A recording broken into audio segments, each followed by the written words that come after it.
Com o dia especial do Star Wars, eu decidi fazer essa singela homenagem a essa grande obra que é Guerra nas Estrelas.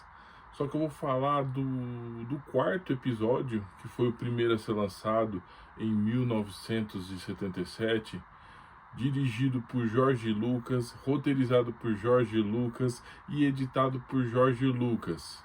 Eu vou falar sobre o impacto cultural dessa obra na minha humilde vida e alguns detalhes e a sinopse desse grande sucesso dos cinemas, que foi gasto apenas 11 milhões e arrecadou até então 775 milhões de dólares pelo mundo afora e pelos cinemas, sem falar nas mídias digitais e depois que foi reeditado.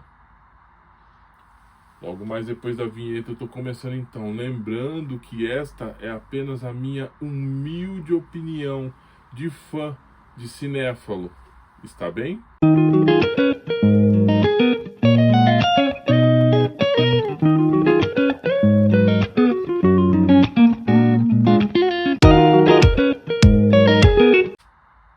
Fala pessoal, tudo bem?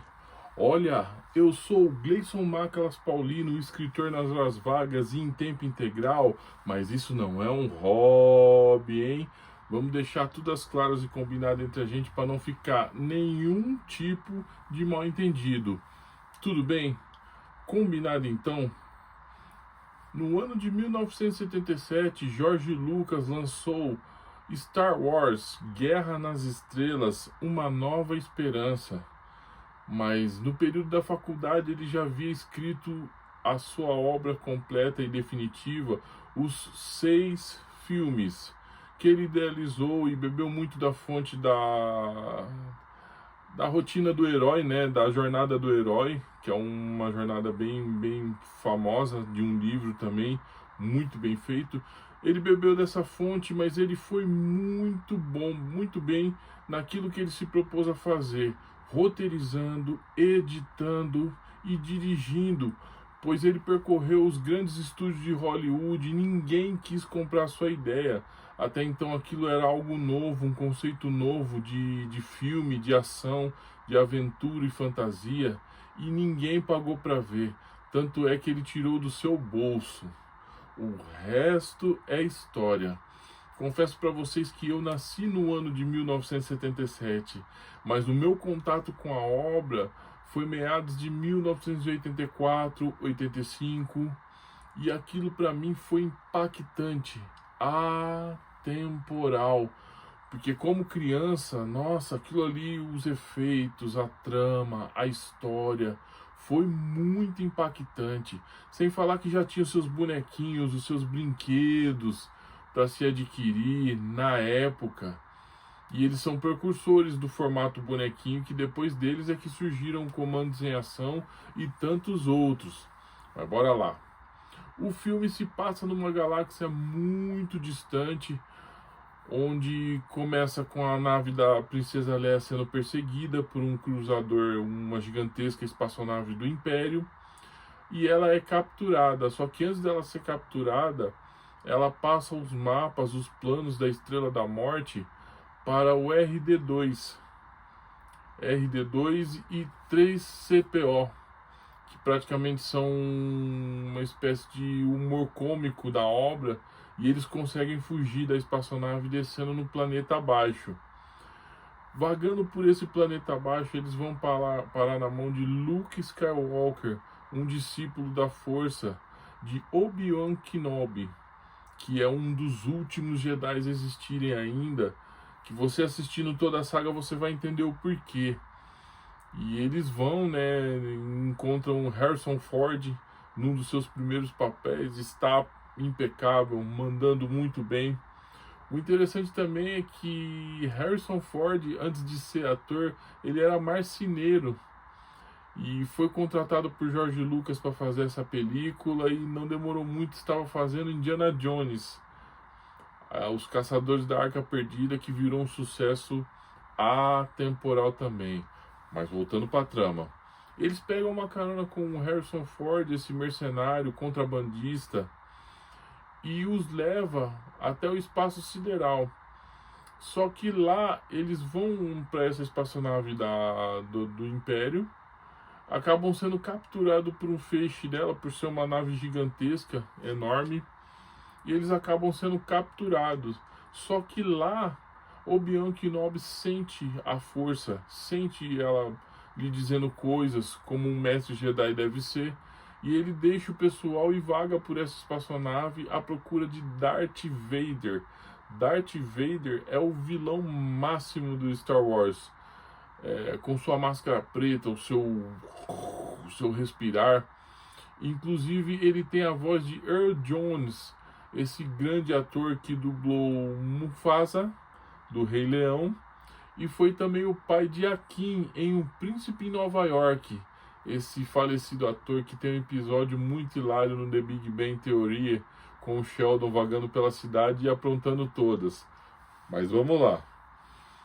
Darth Vader e eles se procuram através da força no interior da nave, e eles vagam, o Harrison Ford e Mark Hamill, o Luke Skywalker, à procura da princesa, e acabam encontrando ela e a liberta da sua prisão. No que eles libertam ela da sua prisão, eles acabam entrando em fuga, né? Após vestirem as roupas dos Stormtroopers, aqueles soldados todo de branco do Império, e acabam caindo no lixão em meia fuga, e são quase esmagados se não fosse a intervenção de RD2 para libertá-los de lá. No confronto definitivo entre Obi-Wan Kenobi e Darth Vader, agora também um mestre Sith, né? Ele acaba sendo eliminado, aliás, se juntando à força, né? Ou seja, ele deixa de existir, mas não antes de deixar uma oportunidade para o pessoal fugir para o planeta onde a Aliança Rebelde está toda reunida lá e se preparando para enfrentar a Estrela da Morte. Chegando lá, eles são recebidos, e é isso, aquilo, tal, e preparam um contra-ataque graças a informações que eles têm a respeito da Estrela da Morte, detalhes definitivos de como destruir ela. Só que o interessante desse filme é que Harrison Ford vive se pegando com a princesa Leia, né, ofendendo, xingando, e Luke Skywalker também é um cara meio inocente até então, né, que foi criado numa fazenda, isso, aquilo, tem a força muito forte dentro dele, mas até então a gente não sabia de muita coisa. Então, nessa época que eu assisti na minha infância, aquilo foi um divisor de águas. Uma história muito bem contada, bem roteirizada. Olha, George Lucas acreditou no seu sonho e foi além. Anos depois ele lançou os 3 primeiros em versões mais atualizadas, melhor trabalhada, digitalizada, mas aí já é assunto para um outro vídeo. Se você não assistiu ainda Guerra nas Estrelas, Uma Nova Esperança, assista. O filme envelheceu bem, está com uma história muito bem contada e é uma trama bem bacana. Só que hoje eu recomendo você começar com Ameaça Fantasma, Ataque dos Clones, A Vingança do Sith, para depois chegar numa Nova Esperança, que aí o seu entendimento sobre o universo Star Wars vai ser completo e bem melhor também. Este é o meu segundo trabalho literário, chamado O Pirata Caveira contra Tudo e Todos. Eu pego um coadjuvante de luxo da primeira trama, vulgo Lobo Negro Total, e alço a personagem principal de sua própria história. Só que dessa vez ele enfrenta uma doença terminal que vai levá-lo à morte, e os seus poucos, mas leais amigos desapareceram misteriosamente.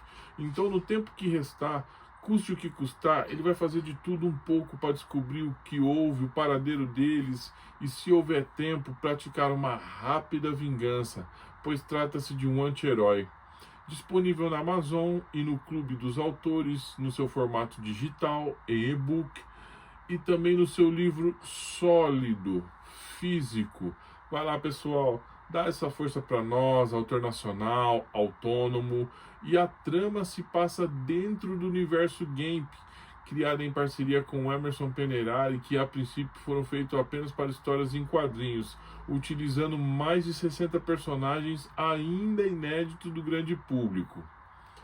E nas páginas do Wattpad eu publico meus contos urbanos, romance, aventura e fantasia.